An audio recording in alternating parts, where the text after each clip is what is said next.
Hello everyone. आज हम लोग का चौथा लेक्चर है जो हम लोग एसएससी के प्रीवियस ईयर के पेपर सोल्व कर रहे हैं, उसका चौथा लेक्चर है। तो आइए हम लोग देखते हैं। और अगर आपको इसका पीडीएफ चाहिए तो मैं टेलीग्राम चैनल का लिंक डिस्क्रिप्शन में दे दूंगा, आप टेलीग्राम पे ज्वाइन हो सकते हैं। तो आपको पीडीएफ मिल जाएगा, तो आप उससे रिवाइज कर सकते हैं। बाकी आप अगर इसको कंटिन्यू करेंगे तो मैं इतना श्योर कर सकता हूँ कि आपको बहुत फायदा होगा। आने वाले जो एसएससी के 25 के एग्जाम होने वाले हैं उसमें बहुत प्रॉफिट होगा आपको। तो देखते हैं। पहला क्वेश्चन क्या है। In which of the following cities of Manipur is the Jawaharlal Nehru Manipur dance academy located. Manipur की कैपिटल इम्फाल है, जहां तक आप लोग जानते होंगे, और ये इम्फाल में ही है। मणिपुर की जो कैपिटल है इम्फाल में। और ये 1954 में बना था। ये 1954 जो है मैं इसलिए लिखा क्योंकि एक बार पूछ चुका है कि 1954 कब बना था। 1954 में बना था। और ये संगीत नाटक एकेडमी, जो कि हमारे जो 8 क्लासिकल डांसर्स हैं उन सबको अपने अंडर में करती है, संगीत नाटक एकेडमी, उसके अंडर में ही ये काम आता है। और इसमें काम क्या होता है, इसमें मणिपुर डांस सिखाया जाता है। मणिपुर डांस जो कि मणिपुरी डांस जो कि मणिपुर से ही बिलोंग करता है, वही सिखाया जाता है इसमें। और इसको कंट्रोल करता है संगीत नाटक एकेडमी, जो कि दिल्ली में है। और तो हम इसके आगे और क्या देखें। संगीत नाटक अकेडमी जिसमें 8 डांसेस आते हैं। 8 डांसेस क्लासिकल डांसेस आपको पता होंगे। भरतनाट्यम तमिलनाडु से है, जैसे कुचिपुड़ी आंध्र प्रदेश से हो गया, कथकली केरल से हो गया, कथक उत्तर प्रदेश से हो गया, सतरिया आसाम से हो गया। ये सब फिर हम लोग आगे देखेंगे। फिलहाल आगे बढ़ते हैं, नेक्स्ट क्वेश्चन देखते हैं। By which of the following state government is the Tansen music festival located organize. Tansen ji जो थे वो मध्य प्रदेश से बिलोंग करते थे, और जो इनका जो घराने से बिलोंग करते थे ग्वालियर घराना था। तो और कौन सरकार इसके लिए कुछ करेगी, इनके लिए किया है मध्य प्रदेश सरकार ने, मध्य प्रदेश गवर्नमेंट। और इसके रिगार्डिंग हम लोग देख लेते हैं Tansen music festival. Tansen music festival है ग्वालियर में होता है।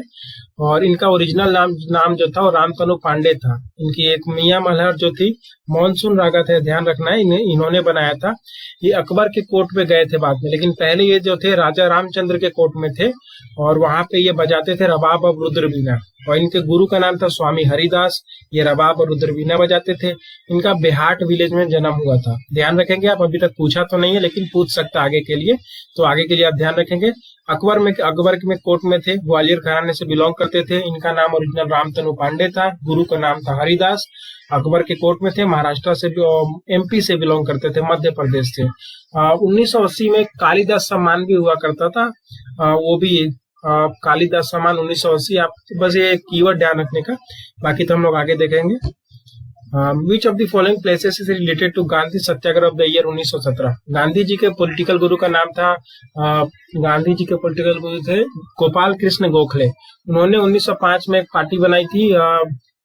1905 में पार्टी बनाई थी, मैं रिकॉल नहीं कर पा रहा हूँ, लेकिन आगे देखते हैं। फिलहाल ये कि सत्याग्रह के लिए उन्हें 1917 में कहाँ बुलाया गया था, चंपारण में बुलाया गया था। बुलाया था ये राजकुमार शुक्ला जी ने, जो कि बिहार में था। 3 कठिया सिस्टम के विरुद्ध गए थे ये। जहाँ पे क्या होता था 3 कठिया सिस्टम में, कि जो वहाँ के फार्मर्स लोग थे ना, उनको इंडिगो ग्रो करने के लिए फोर्स किया जाता था कि तुमको ग्रो करो इसमें फार्मर्स। और उनको टैक्स भी बहुत ज्यादा लिया जाता था, मजदूरी बंधुआ मजदूरी बहुत ज्यादा, अपना खेत होने के बावजूद, और कम दाम में बेचने के लिए मजबूर किया जाता था। तो उसके खिलाफ राजकुमार शुक्ला ने गांधी जी को बुलाया था कि आइए हमारे यहाँ पे। और गांधी जी गए थे वहां पे। और गांधी जी जो है साउथ अफ्रीका से वापस आए थे 9 जनवरी 1915 को। तो भारत में भारतीय दिवस, हम लोग भारतीय प्रवासियों दिवस उसी दिन मनाते 9 जनवरी को। 1915 में आए, 1917 में गए। बीच का जो उन्होंने 2 साल था, वो इनके जो गुरु है गोपाल कृष्ण गोखले, उन्होंने इनको मना किया, बोला कि आप अभी भी कहीं भी पहले भारत को समझो। अभी आते ही आप अगर कूद करोगे तो कुछ नहीं होगा, पहले आप भारत को समझो कि यहाँ कैसे क्या कल्चर है, उसके बाद आप किसी भी विद्रोह में शामिल होना। तो उसके बाद उन्होंने 1917 में पहला रिवोल्ट था इनका, ये पहला विद्रोह था पहले इनका, जो राजकुमार शुक्ला ने इन्वाइट किया था इनको बिहार में, चंपारण जिला में। आगे देखते हैं। विच 5 year plan primarily focus on गरीबी हटाओ इनिशिएटिव। मैंने आपको कीवर्ड बताया था, 5 ईयर प्लान का मैंने क्लास लिया था, उसमें आपको कीवर्ड बताया गरीबी से अगर कोई भी वर्ड दिखे तो आपको 5 ईयर प्लान ही टिक करना है। क्यों? क्योंकि 5 ईयर प्लान, और क्या क्या देख सकते हैं इसके बारे में। दीपी ढर मॉडल पे बेस्ड था ये 5 ईयर प्लान। चला था 1974 से लेकर 1978 तक। क्यों 4 साल चला? क्योंकि 1978 में जो थे मोरारजी देसाई की सरकार आ गई, उन्होंने 5 ईयर प्लान को अबोलिश कर दिया। और अबोलिश नहीं किया, तब खत्म किया कुछ समय के लिए। 80 तक, और 1978 से लेकर 80 तक उन्होंने रोलिंग प्लान चलाए थे और वो खत्म कर दिया था। बाकी 5 ईयर प्लान के रिगार्डिंग हम क्या देख सकते हैं। पहला 5 ईयर 1951 से 56 तक चला था। टारगेट था 2.4% अचीव किया था 3.6%। जवाहरलाल नेहरू जो थे पीएम थे उस टाइम पे, इसका मेन फोकस था प्राइमरी सेक्टर पे यानी एग्रीकल्चर पे। सेकंड 5 ईयर और बेस था हेरत डमर मॉडल पे, पहला 5 ईयर में। दूसरा पीसी महालनोबिस मॉडल पे बेस था। इसके जो इस टाइम भी पीएम थे जवाहरलाल नेहरू ही थे। 1956 से लेके 61 तक चला था। तीसरा 61 से 66 तक चला था। गडगिल योजना मॉडल पे बेस्ड था तीसरा मॉडल। और अगर आपको 5 ईयर प्लान करना है तो इसकी क्लास है, मैं डिस्क्रिप्शन में दे दूंगा या फिर आप आई बटन पे क्लिक करके देख सकते हैं। आगे देखते हैं दूसरा। विच of the following statement is incorrect about the DPSP. DPSP हमने पहले भी देखा है और स्टेटमेंट कौन सा करेक्ट है वो फिलहाल हम लोग देख लेते हैं। They promote welfare of individuals hence they are personal and individualistic. नहीं, यही तो गलत हो जाएगा। क्यों गलत हो जाएगा? वेलफेयर को तो प्रमोट करते हैं लेकिन इंडिविजुअल और पर्सनल लेवल पे नहीं करते हैं, सामाजिक लेवल पे करते हैं हम इसको। They have moral and political sanction, बिल्कुल पॉलिटिकल और मोरल है इसका। They aim to establish social and economic democracy in the country, बिल्कुल यही काम तो करता ही है। They are positive as they require the state to do certain things, कुछ काम करने के लिए बिल्कुल पॉजिटिव है ये। और ये 3 पार्ट में डिवाइड किया गया है। क्या क्या? सोशलिस्टिक मतलब सामाजिक, गांधी जी जो थे, और गांधीयन प्रिंसिपल में क्या है, रूरल जो गांव के क्षेत्र है उसको विकास करने के लिए जो 40 के बाद से हमने आर्टिकल देखे, कोऑपरेटिव सोसाइटी, लोगों को रोजगार देना, वेजेस का करना, वो सब गांधी जी के हैं। कुछ लिबरल भी है, लिबरल लाइक क्या वो आर्टिकल 44 हो गया जो यूसीसी लागू करता है, यूनिफॉर्म सिविल कोड, वो आर्टिकल ये लिबरल में आ जाएगा। सोशलिस्टिक, इतना ध्यान रखना है 3 पार्ट में बांटा जाता है, डायरेक्ट क्वेश्चन आएगा। और 3 ये देखना कौन कौन सा, सोशलिस्टिक, गांधीयन, लिबरल। और क्या क्या देख सकते हैं इसके रिगार्डिंग, हमने देखा इसका कहां से कहां का आर्टिकल है, 36 से 51। पार्ट नंबर कौन सा है, 1 से 4 एक फर्स्ट पार्ट, 5 से 12 दूसरा पार्ट, 12 से 35 तीसरा पार्ट। तो पार्ट नंबर कौन सा हो जाएगा, चौथा पार्ट हो जाएगा डीपीएसपी। थर्ड पार्ट हो जाएगा फंडामेंटल राइट्स। आगे देखते हैं। The climate of place is not affected by which of the following. Climate किससे अफेक्ट नहीं होता है, लोकेशन से अफेक्ट होता है। अब सोइल कौन से टाइप का है, इससे क्लाइमेट अफेक्ट नहीं होता है, तो यही आंसर हो जाएगा। आगे देखते हैं। Which of the following not correct regard to the history of calculating national income in India. National income के इंडिया के कौन सी गलत है। First attempt to compute national income was made by Dadabhai Naoroji, ये सही है। दादा भाई नौरोजी ने 1950 में पहला नेशनल इनकम कैलकुलेट करने के लिए दिया था।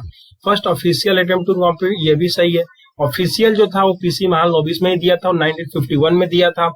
Dadabhai Naoroji divided the Indian economy into 2 parts, primary and secondary. नहीं, दादा भाई नौरोजी ने नहीं किया था, ये किया था वीकेआरबी, इनका क्या वेंकट कुमार ऐसा कुछ नाम है, वेंकट रमन राम था, ऐसा कुछ है, साउथ वाला नाम है इनका, थोड़ा सा मैं बोल रहा हूँ। इन्होंने किया था ये जो 2 पार्ट्स में डिवाइड है इंडियन इकोनॉमी को, इन्होंने किया था। First scientific method to compute national income, ये सही है। साइंटिफिक मेथड आरबी राव ने ही दिया था, वेंकट जो भी इनका नाम है। बाकी आपको ऐसे ही नाम आएगा, बहुत लंबा नाम है इनका तो ऐसे नहीं पूछेगा। Dadabhai Naoroji divided Indian economy, yes, तो ये गलत हो जाएगा क्योंकि इन्होंने डिवाइड नहीं किया था ना। आगे देखते हैं दूसरा question. According to Indian railway 2019-20 के लार्जेस्ट रेलवे ट्रैक कौन से शहर में है। ये मैंने लास्ट वीडियो में बताया था जब एक क्वेश्चन आया था कि भारत में कितने लॉन्ग रूट है, तो उसका आंसर था 67,956, जबकि एक आप अप्रोक्सीमेट 68,000 मान सकते हैं। और ये मैंने बताया था उत्तर प्रदेश में है। और कितना लंबा है, 8,808 किलोमीटर। और रेलवे के रिगार्डिंग हम क्या देखे थे, 1853 में पहली रेलवे चली थी, रेल लाइन चली थी भारत में। वो कहां से कहां चली थी, मुंबई से थाने के बीच में चली थी, 34 किलोमीटर चली थी। उस टाइम पे गवर्नर जनरल कौन था, लॉर्ड डलहौजी था। और हम लोग क्या देख सकते हैं, बस इतना काफी। इंडियन रेलवे उत्तर प्रदेश में है सेकंड, और इंडिया का जो रेलवे लाइन है वो 4th लार्जेस्ट है पूरी दुनिया में। ठीक है, आगे देखते हैं हम लोग। विच of the following festival is celebrated at the birth anniversary of Guru Nanak Dev. Guru Nanak Dev जो थे वो पहले सिख गुरु थे, तो इनके हम गुरु पर्व मनाते हैं। इनके जो बर्थ एनिवर्सरी है, गुरु पर्व फेस्टिवल मनाते हैं, पहले सिख गुरु थे। होला मोहल्ला फेस्टिवल सिखिज्म में, सिखिज्म में होला मोहल्ला फेस्टिवल सेलिब्रेट किया जाता है। Birth place of Guru Nanak was राय भोई तलवंडी, इनका बर्थ प्लेस था राय भोई दी तलवंडी। पहले सिख गुरु नानक देव इनलाइटमेंट जो इनको ज्ञान का प्राप्ति हुई थी सुल्तानपुर लोहरी में हुआ था। 10वें सिख गुरु गुरु गोविंद सिंह, और किसके बेटे हैं, तो 9वें सिख गुरु जो गुरु तेग बहादुर थे उनके बेटे थे। और 10th सिख गुरु का जो जन्म है ना वो पटना में हुआ था। 5वें सिख गुरु गुरु अर्जन देव हैं, और 6ठे सिख गुरु गुरु गोविंद साहब हैं। आगे देखते हैं। Which of the following is non perishable food. Non perishable food, perishable होता क्या है, जैसे जो कुछ फूड खराब हो सकती है उसको पेरिसेबल बोलते हैं। तो नॉन पेरिसेबल कौन सा, जो खराब नहीं हो सकता। तो इसमें से कौन सा खराब नहीं हो सकता है? दाल आप कितना भी दिन रख दो खराब नहीं हो सकता, लेकिन दूध खराब हो जाएगा, कर्ड दही भी खराब हो जाएगा, मीट भी खराब हो जाएगा, लेकिन दाल खराब नहीं होगा, तो वही हो जाएगा। आगे देखते हैं। Which Governor General of British India helped Raja Ram Mohan Roy legally abolish the sati practice? Sati practice जो हो रहा था भारत में, जिसमें क्या होता था कि अगर किसी औरत का पति मर जाता है तो उसको भी चिता में जला दिया जाता था। वो किसकी मदद से राजा राम मोहन रॉय ने खत्म किया था? वो किया था लॉर्ड विलियम बेंटिंग की मदद से किया था। इस टाइम वही 1829 के टाइम में हुआ था। उस टाइम पे यही गवर्नर जनरल थे। और कॉर्नवालिस थे, ये नहीं डलहौजी थे उस टाइम पे। कॉर्नवालिस थे 1793 में, ये कॉर्नवालिस थे। लॉर्ड कर्जन थे, ये उन्होंने बंगाल पार्टीशन जो 1905 में हुआ था, अक्टूबर 1905 में हुआ था जो बंगाल का पार्टीशन, उस वक्त ये लॉर्ड कर्जन थे। और लॉर्ड रिपन, इनको फादर ऑफ लोकल गवर्नेंस बोलते हैं लॉर्ड रिपन को। क्या रिगार्डिंग इतना देख लेते हैं, आगे बढ़ते हैं। Mahabalipuram emerge as an important centre of temple architecture under which of the following kingdom of south India. South India का महाबलीपुरम जो है वो पल्लवा के अंदर आता है। और नरसिंह वर्मन जो वन है, इन्होंने सिटी फाउंड की थी महाबलीपुरम। और जो शॉर्ट टेम्पल है महाबलीपुरम का, उसको कंस्ट्रक्ट किया था नरसिंह वर्मन 2 ने। और इसको 1984 में यूनेस्को हेरिटेज साइट के में किया था, इंक्लूड किया गया था। सिम्हा विष्णु इसके फाउंडर थे और कांचीपुरम इसकी कैपिटल है पल्लवास की। ठीक है, आज की वीडियो में इतना ही देखते हैं। और अगर आपको टेलीग्राम चैनल जुड़ना है तो उसका लिंक डिस्क्रिप्शन में मिल जाएगा। वीडियो अच्छी लगी हो तो शेयर सब्सक्राइब करें, बाकी तो अच्छा लगा हो तो आप थैंक यू।